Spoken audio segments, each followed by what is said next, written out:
Hey, everybody, and welcome to the How to Film Weddings podcast. This is episode 7.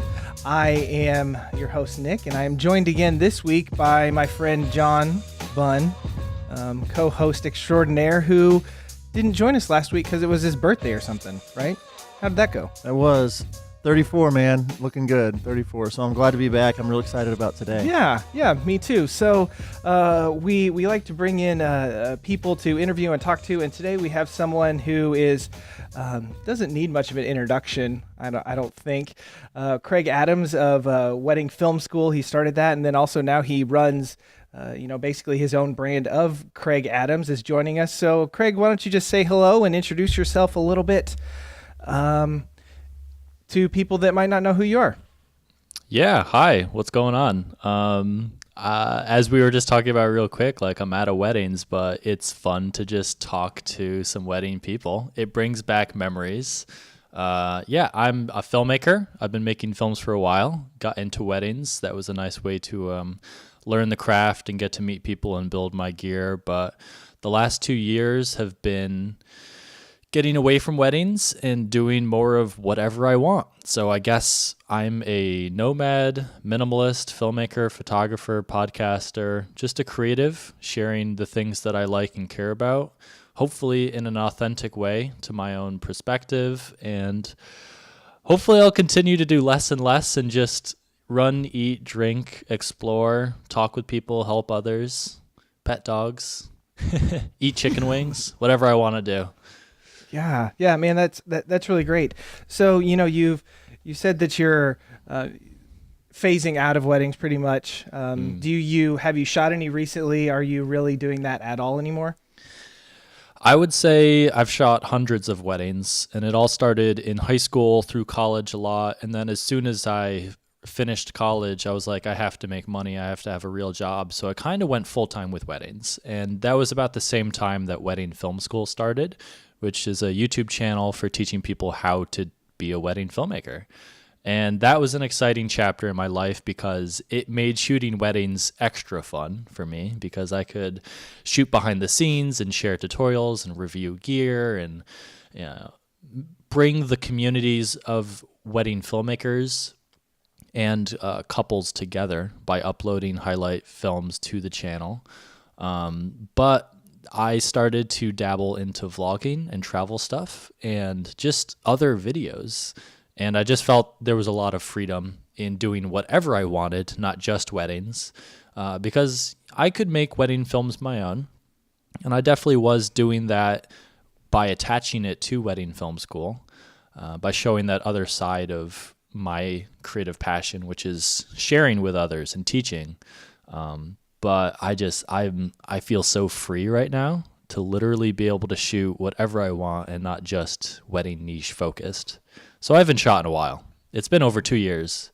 I attended a wedding in Kansas a couple days ago, and I shot as a guest, but that's not a wedding film in any sense. I don't think people I don't think people understand exactly how nonchalant me attending that wedding, getting drunk, and shooting that was. Where you said the magic word of Kansas, that's where Nick I do live resides in the land of Kansas. Yeah. I do. Where were you? It was outside of Kansas City in Lawrence. Okay. First time. Is. It was the first time I was ever in the middle of America. Like the closest I had ever been was Chicago. So it was interesting. I was expecting the prairie. I did not get prairie. Yeah. That's a common misconception, I think, is, people on the East Coast think that everyone here rides horses and, there's like absolutely nothing and all of that stuff. Yeah. So would you say, on our last podcast, I interviewed Jay Worsley and, he does a lot of drone stuff. He's entered a lot of film festivals and, he really talked about doing personal projects to free him up to be more creative in the wedding work that he did. You were kind of, vlogging, making these really cool personal vlogs and doing wedding videos kind of at the same time as an overlap. Were you kind of doing both at the same time and then you decided to phase out? So in doing that, would you say that the vlogging, doing those personal projects really helped you, create different or better or more interesting wedding videos? Yeah, well, I would say we all start out just doing whatever we think we should be doing, and most of that advice is steered by seeing what other people are successful with, what makes them money, what gets them whatever you want. And then we kind of grow a courage. We get more apt to taking a risk to do what we really want to do, whatever that is. And sometimes it takes practice to know what you want. So it's funny when people are like, I shoot weddings so that I can do this, or I shoot commercial jobs so that I can shoot more weddings. It's like, why don't you just go all in on the thing that you want? So I would say shooting vlogs and travel stuff just allowed me to be more free. Because I think you can make it your own in any way. Like, there's nothing about weddings that makes it different, but I was ready for a change. I don't know. Yeah. Yeah, that makes sense. So, you're ready for a change. It's really been the last, what would you say, couple years where with Wedding Film School before Scott took over, you were really kind of in flux with that, right? Yeah, there was definitely a transition overlap period. I would say at the climax of that situation, I was reaching out to every brand that I had ever worked with Wedding Film School. That's music licensing companies, that's delivery companies, that's pretty much anyone I'd talk to with money, and anyone who could benefit from having a community. I talked to, but then I started to realize how much work it was to transition that over to someone in the way that I wanted to, because I didn't want to just give it to anyone who could make a quick buck, use the people, use the community, and then move on. I definitely saw the potential of, if someone who cared about weddings approached it long term and grew the community, it could be way bigger than it is even right now, at over 120 something thousand subscribers on YouTube. So I saw that in Scott as a wedding filmmaker, as an individual, as a creative who's interested in YouTube. So that's why I kind of went in that direction. But yeah, there was some overlap for sure. Yeah, that's cool. So how has that process been? Like, are you still really involved with it all? I know that you recently, you did a wedding, kind of workshop thing, but are you still involved with the channel, or are you really, really hands off? So I transferred all of the accounts. So he has control over everything. I don't want anything to do with it. That's okay. But I understand that there's a communication and a branding transition that needed to happen. So we shot a couple videos kind of softening the blow. And this recent wedding workshop in New York City was for a small group of people, but it was really me trying to give him courage to start doing wedding workshops. And if he just did it by himself, it probably would have been a bit different. So I was a part of it kind of as a host, but it's kind of like me transitioning the baton to hopefully do more workshops in the future, just wedding filmmaking focused, not Kraig Adams. I was listening your podcast that you put out, which is real cool, very minimal, and I love that about what you're doing is you're just like peeling things off. And like one of the things of watching you in the last year or 2 or 3 or however long I don't remember when I found you, but found you on the Wedding Film School channel on YouTube, and just like I feel like there's a lot of haters in the world and a lot of people that like whenever you're out there putting yourself out there, even though you don't know everything, people think that like they have like the trolls come out, the people come out that will give you a hard time or whatever. And I think it was always cool just that you've always stayed true to who you are and your truth, and like you didn't know exactly what you were going to do with Wedding Film School, so you're trying, well, maybe I'm going to do this, or maybe I'm going to do that. And it's been fun from the middle of Oklahoma to watch you transition that and just like not give a crap about what anybody thinks.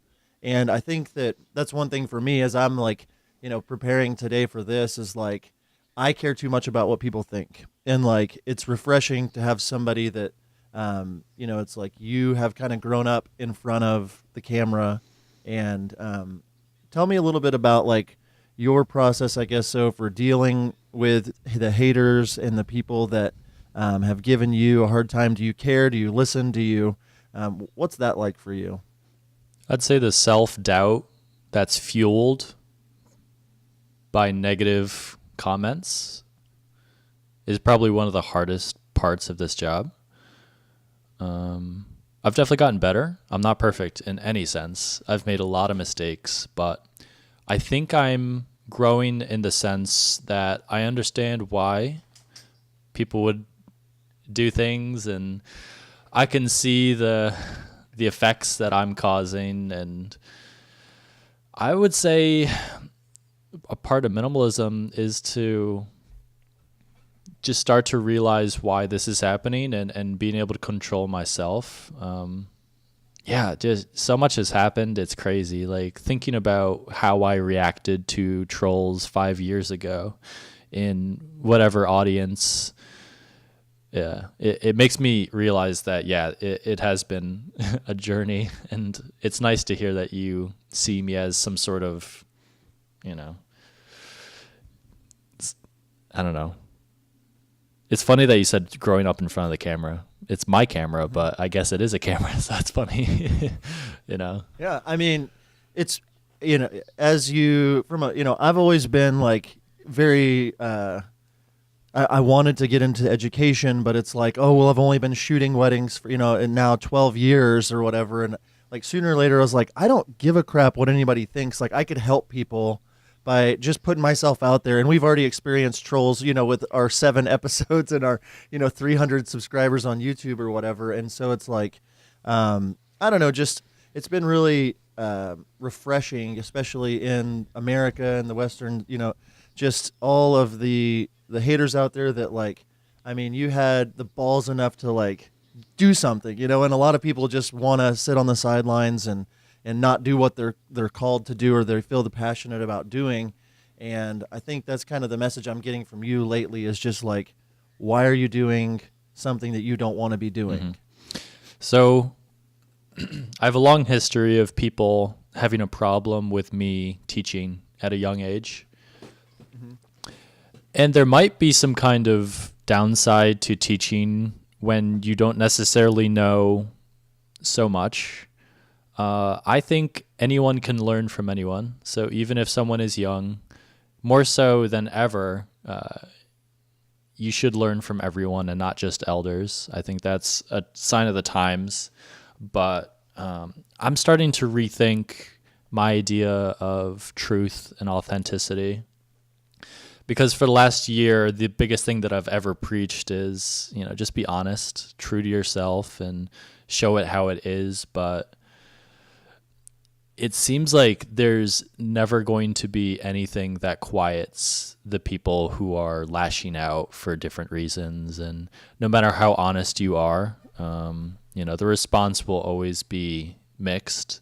Because I thought, I just want to post a video where everyone gets along. Or I just want to share things that everyone loves. And if I just keep doing that, people will start to go away if they don't care, if they don't like it. But it's 10 years of filmmaking. People still hate me. So I guess I just have to change my own perspective and just keep doing what I'm doing. But, like you said, it's tough.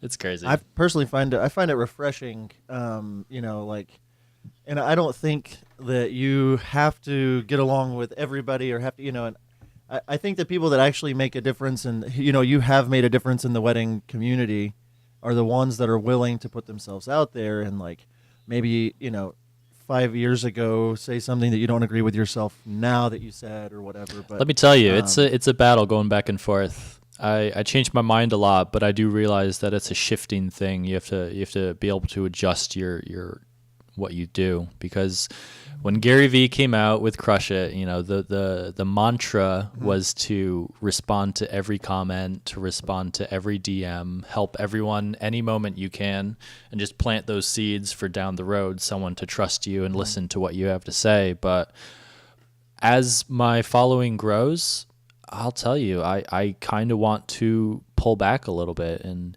be quieter in the amount that I post less, I share less. And when I do, it's exactly what I want to post. And I've found myself wanting to respond to less comments. And that's kind of sad because I started out, and I think Wedding Film School was as successful as it was because I had nothing else to do but to help as many people as possible. And I think that's one of the best ways you can grow. But some of the bad people out there ruin it for you. They make you guarded. They make me want to just use my time as valuably as possible. I'm kind of pulling back and being a little quieter. Okay, so how you're a big proponent of minimalism, and I know that you have really like bought into this idea of minimalism, you know, so much that like whenever, you know, everything you own fits in a backpack or something, right? And how, you know, with when it talks to, you know, internet trolls or just responding to all these comments or DMs or whatever, did that, like, as your popularity grew and your following grew, was that whenever you found minimalism, was that almost like something that kind of pushed you even more to really embrace that lifestyle? Mm-hmm. Yeah, I try to not reverse engineer it as much as it seems like I am, but if I post a video and then I only respond to one comment out of hundreds that come in within that first 48 hours, you know, people are going to take that response way more seriously than if I heart, thumbs up, and respond to 3 dozen or 100 comments. So in that sense, I'm trying to think of that. But it's just, yeah, that's definitely a part of minimalism. I'm just trying to be more intentional with my time and attention, I guess. Talking about like this, the listeners that we have here, you know, the how to film weddings type people that are maybe just getting into weddings, you know, or have watched your videos. You know, I find it very cool and very interesting how you've gone from, I think I was one of the first 20,000 subscribers on Wedding Film School. Do you remember kind of getting that going? I would love to kind of hear the genesis of it and the fact that it's like, when did you start getting those videos up? And then like, when did it, like, was there ever like this, like, holy crap moment, like people are subscribing, or like I'm adding 300 new people a day? Or was there like, I mean, I know you did a lot of reviews, different things, but how'd that get going for you? Was it just for fun? Like, I want to hear a little bit more of that. I don't know that story. Mm-hmm. Yeah, I've always shared what I've done. So in college, I shared what it was like to be a college film student. But once I left college, I was like, I'm a wedding filmmaker. I should just share what it's like being a wedding filmmaker. I hit the jackpot just getting Wedding Film School. I looked for content teaching me how to be a wedding filmmaker. I couldn't find any. So that's why I started making it, just to fill that void. Wedding Film School is a great foundation for SEO and just term. It's very easy for people to understand what it is quickly. The branding stuck all the way through. Wedding Video School might have been better, but I go back and forth between that. I would say the biggest boost came once I started getting SEO search, Google search discoverability from gear reviews, sliders, gimbals, all that stuff. I had no idea what I was doing with YouTube. I didn't know how. I could make some content, but I just didn't know how to get it in front of people. So there was a slow trickle coming from Wedding Film School or just the connections that I'd made individually with the community. But once I started to actually create titles and thumbnails that anyone searching would find Wedding Film School through, you know, I started to attract brands and get bigger numbers, and subscribers started to come and stay. Yeah.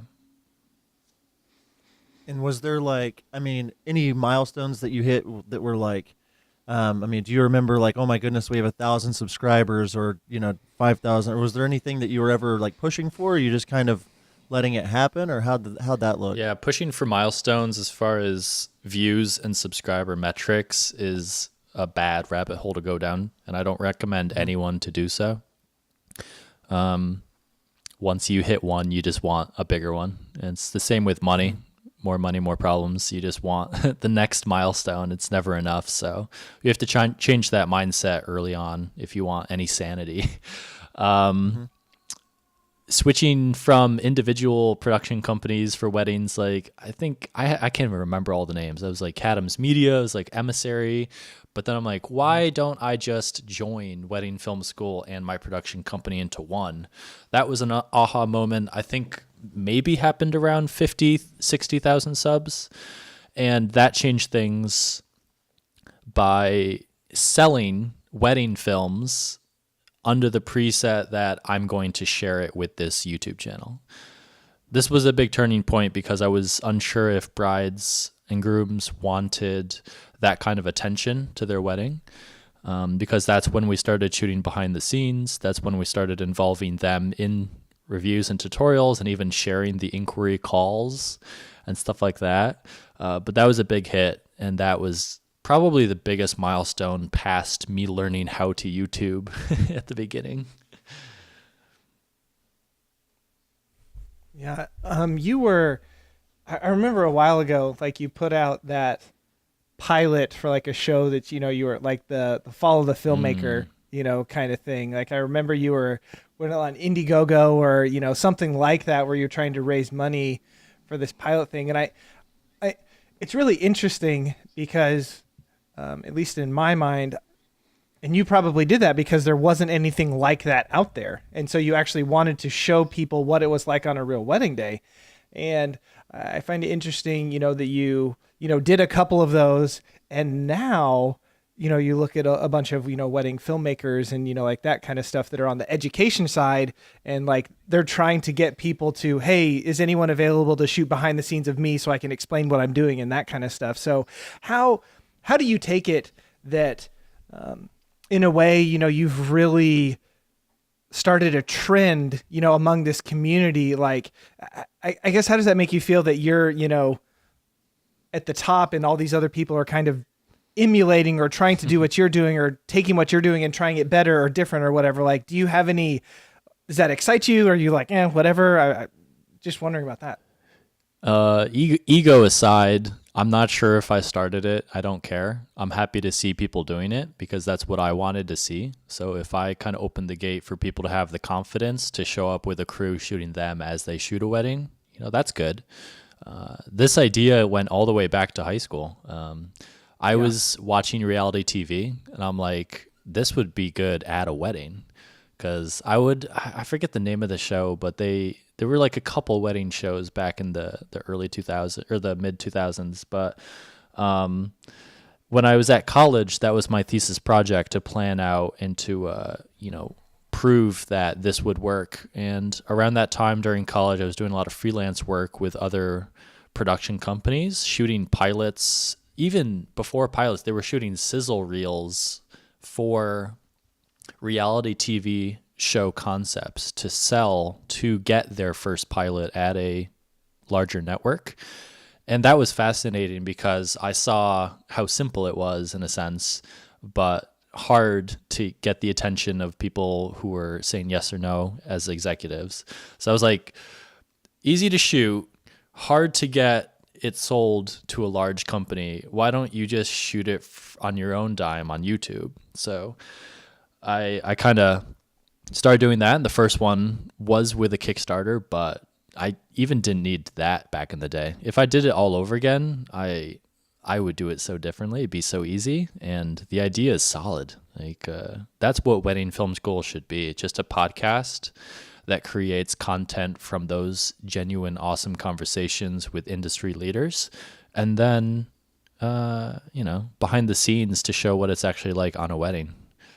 So I've got the whole business plan out. I've talked to Scott. I've tried to convince him the road to go.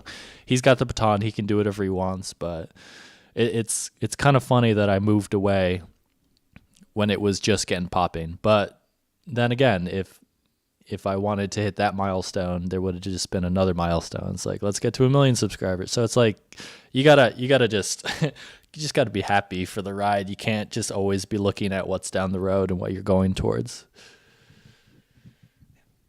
Yeah. It's really good. So, shifting, since, with, people that might be interested in, that are fresh starting, whether it is wedding stuff or whether it's vlogging stuff, like what kind of, things would you recommend or say to them, kind of just getting started, in, either side of kind of the things that you've been involved with?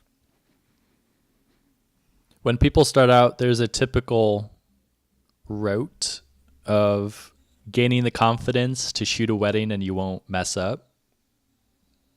That takes a couple weddings, that takes some gear, that takes some help. Once you start shooting with a team, that takes a lot of effort. And then you start to learn how to, once you have that portfolio, you start to make some money and learn how to figure out what your price is and how that should go up over time. And then you have a business, and you've probably finished a season or two. But all along the way, I think the biggest thing that's going to help anyone starting out along that track is community. Like, it's all people, not just wedding filmmakers, but photographers, the venue managers, the planners. Keeping a relationship with brides and grooms before, during, and especially after the wedding is something that's overlooked, because it's a referral business, and you need to keep these people happy. There's so much benefit to you keeping data. You got to be a big data company. You got to keep all the stats of everything you've done, what people like, what people did, who knows who, what's this person's role. And the more that you can use that data to get more referrals and help people, like, the better. And then once you start thinking about doing education, that just scales infinitely. You start to attract people who follow your work. These people know how you shoot and edit. If you share tutorials, they are the best people to have second, first, third shoot your weddings, and then maybe even take over a team so you can double shoot on a weekend. If people watch your editing tutorials, those are the perfect people to help edit some wedding films. And I tell you, it's like, once you start commanding your price and you have an actual business that's making money, start sharing, start going, and just, if you want to do conferences, just start speaking to a camera. That's a great way. You can just put that on YouTube, and then, man, it's like, it was fascinating to make mistakes and learn this all along the way. But where I'm sitting right now, after working in weddings for probably 5 years and wedding film school for 3 years, it makes so much sense. If I were to sit down with anyone who's genuinely serious about getting to where I was last year with wedding film school, I can break it down and give you a head start, a 2-year head start. It's exciting just to talk about and think about, but yeah. Couple things I wanted to touch on. You were, for whatever reason, it seems that it's probably in every industry, right? But people have this idea of just how cutthroat, other wedding vendors, can be, and maybe you being in New York, it might be a little different, than here it is in, Kansas, Wichita, Kansas. But the more that I do this, and John will back me up on this, I know, the more important that you find, networking and finding other, vendors and other people that you can really trust, to, their book. So they give them your name, like that kind of stuff, and just having this great relationship with them. I had somewhere I was going with that, and it just left me. How embarrassing. Because if you're just shooting with random people that you don't know, that's leaving a lot of it out of your control. You don't know what that dynamic is going to be like. But like you said, if the photographer refers you, Scott says this, but he says it's a benefit that videographers are hired last because it makes it 100% referral. The people who are already hired at the wedding can book can suggest to you, and then that's who you want to work with. So, a lot of this ego, a lot of this like, oh, wedding film making is so drama filled and hard. Like, I would put that all on yourself as the wedding filmmaker to just control as much as you can from the start and only pick the weddings that you want to shoot. And, what can you do differently, I guess? And I think too, it's more of like the journey for me. Like the more I've, this is my 12th wedding season, and like, just more of the journey of, I was wanting to be, so vanilla with my couples, where it was like, everybody will be happy with this video. It's like, I'm going to shoot 100 films as a company, and like, they're all going to follow this template, and they're all going to be pretty, and that's it. And then over the last like 3 or 4 years, we've pared it down and down and down. And like, I've gotten really honest with like who my couple is and what they like look like as a couple. And like, this year we have 28 video weddings right now. And so like, it's the happiest I've been. And like, I don't know. I think that happiness factor that I keep hearing from you and, just the minimalist thing, and like just peeling off layers of crap that you just don't need in your life, and like getting that down to what it is that's truly you, will change your wedding business. And I mean, like you're saying, with the process of like getting going, and then, the cycle, for most people is, start a wedding film company, say yes to everybody, realize they don't want to say yes to everybody because they have a backlog that's crazy, start peeling that down, maybe look at education, and it's like this cycle. But when it comes down to it, and what I love about, people like you is just the idea of, I'm just going to be true to myself, no matter what that means, no matter where I'm at. Like, I'm going to be true to where I am right now, and I'm not going to just do stuff for people because that's what they want, because you'll spend your whole life just spinning around doing things for other people. So with that, I think it's pretty cool to like make mention and note of like your current, state, where like with craigadams.com and I your deleted YouTube it. channel. It's You gone. deleted craigadams.com? It's gone. What do you where are you? How to like, you keep deleting things out of your life. Before we know it, he's just going to be like a microphone and that's it. Yeah, tell me about that. Tell me about how you deleted that. Where are you at? Where do we find you? Less is better. So I'm actually moving away from affiliate marketing in general. That comes from, I'd say, 2 places. One, I feel bad repping gear when gear isn't the best answer for people to get better. A lot of beginners focus too much on gear. If I have this, Yes. I can make it work. And I feel guilty kind of making and profiting off of that idea, because people will buy what they don't need and I'll make money from that. So I'm moving away from that. And then also, I make way more in other ways of what I'm doing than the small trickle of affiliate these days. So if it's just a distraction and it's kind of manipulating people, I'm going to cut that out of my life. I can always go back, but right now my website's gone. And it was a lot of gear. It was a literal grid of all of the things that I own with affiliate links attached. So that's why I got rid of the website. And so, I mean, obviously you live in New York. It's expensive there. What are you doing right now? I mean, you've got your YouTube channel, your Instagram. Like, what are you doing? Like, how are you building, like, who's paying you to do what at this point?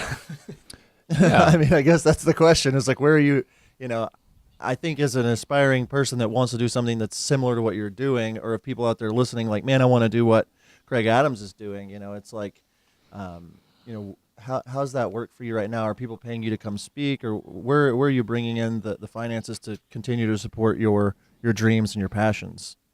Yeah, I'm trying to boost the value of my voice. Whatever I have to say, I just want it to be as important as possible for sharing my own truth, convincing someone to buy a product or service, or encouraging someone to do something. So I guess sponsored videos, sure, education workshop, the podcast. It's taken time to get to this point, but I've cut expenses. I don't have that much going on. I live simply, and I'm able to just make a living in New York or wherever I am, just with those simple incomes. Yeah. So sponsored videos, speaking, and workshops. Yeah, that's about it. That's awesome. Yeah. And yeah, it's been tough, but I guess as long as I have freedom to go where I want, eat, drink, and then continue to create stuff with these expensive ass phones, it's not cheap. So I'm happy just to be free to do whatever I want, I guess, at this point. Yeah, man. It's really cool to see you, just traveling all over the place and making these really cool vlogs. I know your Japan one that you did was it was Japan, right? Yeah, Japan was fun. Yeah, that vlog was it was so cool and so well put together, and just having the freedom to travel and create that kind of stuff. It's just, I don't know. It would be nice to, I guess what I'm saying, not, to kind of let some stuff go so that I would be able to, do that kind of thing. So have you been, in doing those kind of things, have you been approached by, travel agencies or, like that kind of stuff, to go and travel and create these cool vlogs and like that kind of stuff so you can continue to do that stuff? Or is this more just like, hey, I decide that I want to go visit, my brother in Colorado and then, just make something cool from that? Or is it kind of both of those kind of things? In a perfect world, I would just fund my own trips and create whatever I want.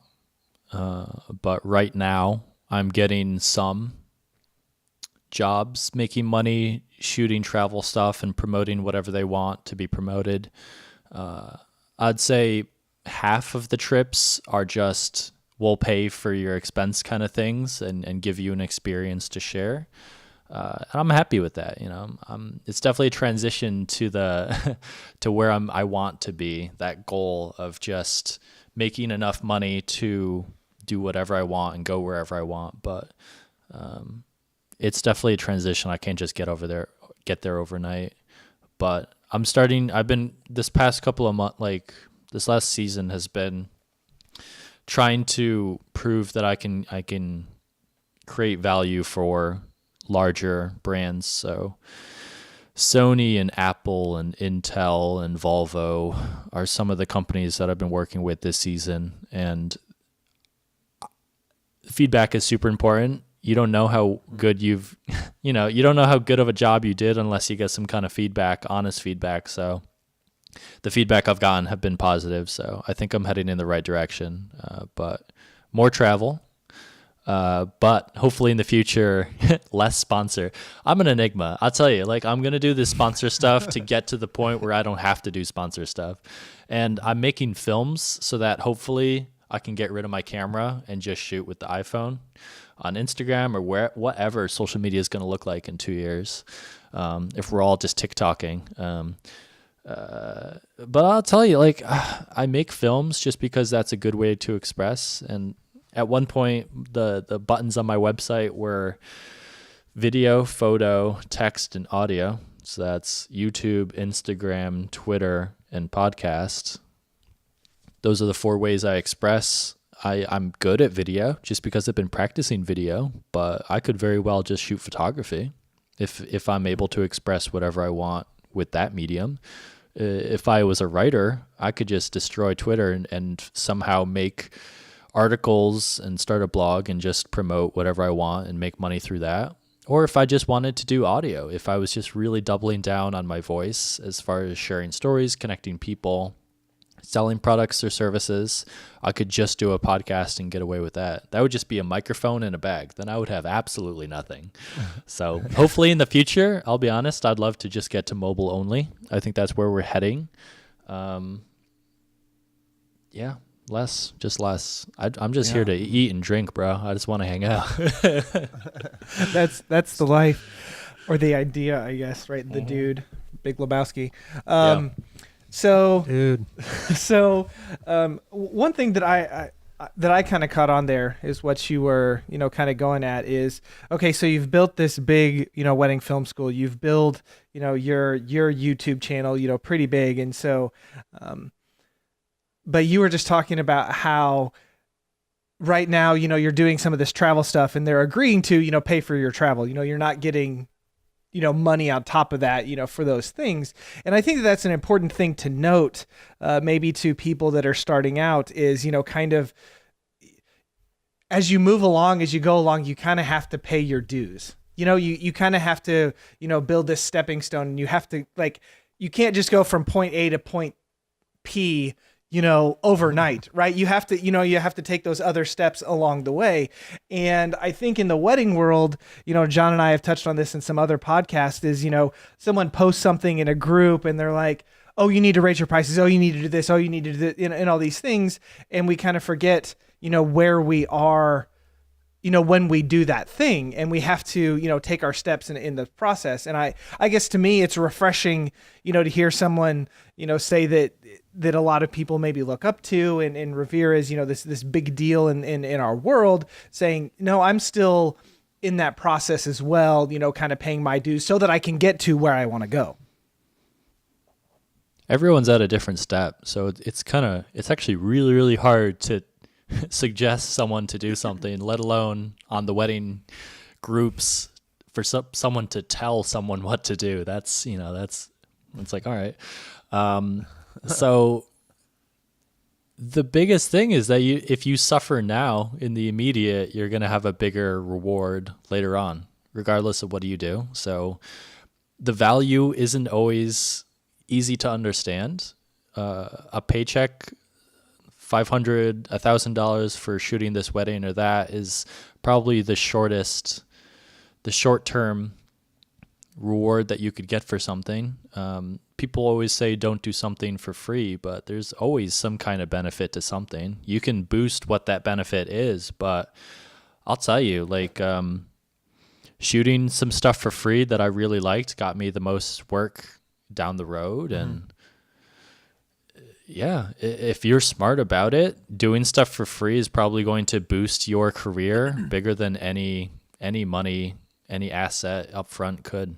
So you just have to understand what's at stake and what you're getting. And I think too, we see so many like curated, perfect profiles and so many perfect things, and everybody's posting their highlight reels, and they don't see your behind the scenes. Like for me, being able to have the ability to capture the journey itself, like what you've been doing with Wedding Film School and now your channel, and like the fact that it's not all figured out, where you're like, I might delete my YouTube or my Instagram, I don't know, like that. I think for people that are just getting going, are thinking, well, I want to be like Kraig Adams, or I want to be like so and so, and it's like, well, don't be them, be you. And I think that's the thing that we've been trying to push for people is like, your company needs to be something that you're wanting to be doing. And if you're not loving what you're doing, like if you want to shoot, if you want to live in New York City and hang out and have a great time and shoot a couple videos a month and get paid to travel, and if that's what sounds great to you, you might have to do a few things like what you're currently doing to get across that bridge. And so you don't just show up and say, hey, I'm charging $15,000 for a wedding.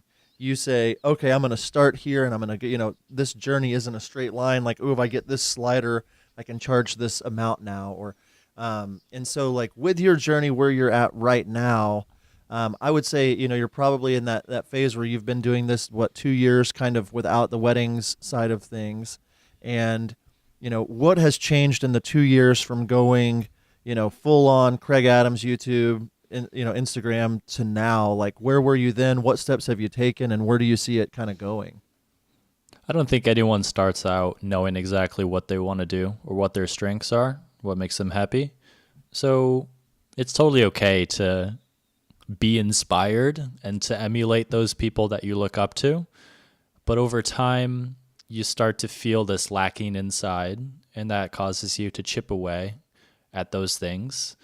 It's pretty easy to copy someone that's successful because you have the proof. It's right there. They did it and it worked for them. They won. So if I do the same thing, I can win. And you will. It'll just take time and it'll be slow and you'll always be following in someone's footsteps. But like I said, you'll start to feel this disconnect, this yearning to do something different. And that's where you're going to see explosive growth. That's where you're going to find your happiness and what makes you unique once you step out of that shadow. And it's risky. It's really scary. But it's a high risk reward. It yields higher rewards if you do something that people say that's dumb. Don't do that. Don't start a wedding film school channel on YouTube. Like, don't share. You're too young. So, you got to take some risk. And I think that's something that's, the underlying, I guess, thing that I'm getting, from you is that, like, you have to kind of get out of your own way and you can't, live by the fear of what people might think because no matter where you are, you're going to have haters and you're going to have people that are like, oh, well, that guy doesn't know what he's talking about, or that guy. And it's like, to me, I, for the first 8 years of running my company, was just like afraid that, well, somebody would think my videos suck, or like think I'm a jerk, or think I'm a, whenever in reality, the last 2 years, whenever I've just like, I didn't post any photos of me on anything because I didn't want people to know that it was like a guy shooting your wedding film. Like, they had to figure out that it was me after they contacted. Like, you couldn't find me. And then I realized, like, no, I want people to know that, like, I love The Office and I love Taylor Swift and I care about, love, and I wanted, like, people that want to just kiss each other's faces off. And like the things that matter to me are the things that are important to me and the couples. And then this last year in 2018, as we're kind of getting near the end, every single one of my couples has been people that I love them. They're all, like, there's not one that I like, oh, I hate these people. Like, so it doesn't feel like a job anymore. And they're paying me a lot of money to come tell their story. And like, they just throw me the keys and let me do kind of whatever it is that I want. And so, like, I've been experiencing this, like, freedom and happiness by just saying, screw it. I'm not going to make everybody happy with my films. Some people are going to hate them. Some people won't hire me because, I'm a dude. Some people won't hire me because I love The Office. I don't care, or whatever it is. But like, that freedom that I'm feeling, it has to be even that much more for you, Kraig. Just like completely, it feels like you're just like completely in this position where it's like, you're going to do whatever you want to do today. And that's it. There's nobody telling you have to do anything. I literally have nothing else on my schedule other than this podcast. So that's why I'm happy we're doing it. I'm going to be free after this, but I would say the biggest mistake that I've made throughout my wedding career was to make wedding films for other wedding filmmakers rather than the couples. The highest value is from their perspective as memories. The wedding films are only going to grow in value over time if you make it for them. And it's something that they truly cherish as far as the people as they start to pass away and change over time. But it's kind of sad that I realized that only towards the end, because that probably would have given me, a great reason to keep doing what I was doing. But I would say most people start off as a wedding filmmaker shooting wedding films for other wedding filmmakers. And that can make you money. That can make you competitive, but I think it's limiting for sure. Yeah. I know that's a big change that we're going in our business, is really trying to get to know our couples, and obviously it'll be in our style, but still something that's more, for them, with them in mind, rather than so John will watch it and love it. I don't care what he thinks about it, like that kind of stuff. I don't care that you don't care. Yeah. So, we're running close. We've been talking for about an hour here. So, Kraig, thanks so much for coming on. If people, aren't already following you, where, I mean, you don't have a website anymore. So where can people, if they want to follow along and see what you're up to, where would they go to do that? Yeah, I think if you Google Kraig Adams, the options will come up, but youtube.com/Kraig Adams, I guess, serves as my website. So it's got the connections that I want you to see.